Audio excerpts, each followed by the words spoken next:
پیش از این قصه را آغاز کردن از شما خواهش میکنم اگر ملال نشود در زیر ویدیو لایک گذارید و این نوار را به دیگران پهن کنید.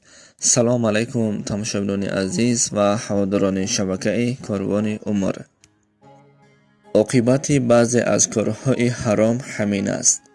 بهروز چون مثل هر وقت میخواست که نفسش را قانع کردن به فاحشه‌خانه میرفت.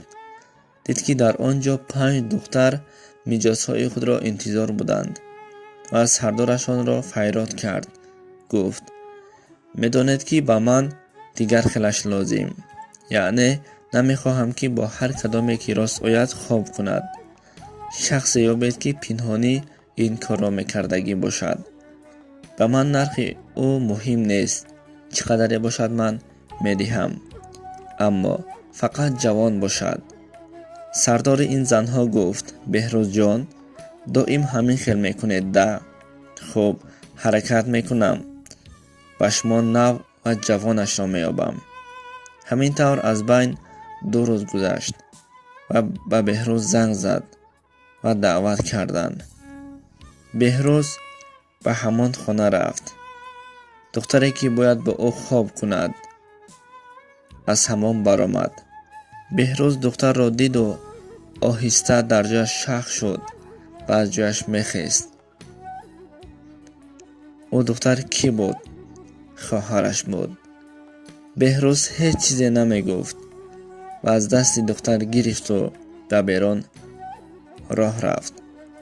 دختر هماشد چیزی نگفته با او میرفت. سردار این فاحشه ها داد زد، گفت کجا میبری؟ این دختر را حداقل پولش را ده.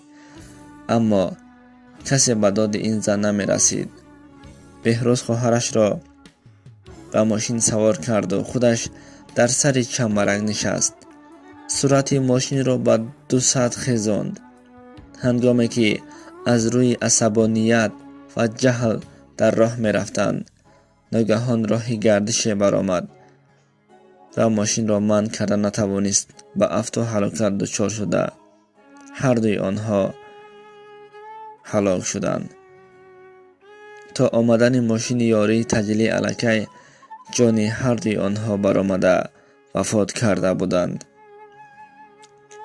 بینید که از یک خانه یک جا 2 تابوت برآید. برای پدر و مادر از داغ فرزند از این دیده عذابی سخت شاید نباشد. مادرش داد میزد و میگفت به جای شما من میمردم نمیشد. فرزندانم گفته نام دختر و پسرش را میگرفت، زار میگریست. بعضی آدمان میگفتند که اکا و خواهر یک جا از بازار میگشتند. دیگران باشد از خانه خویش و تبارشان میگفتند.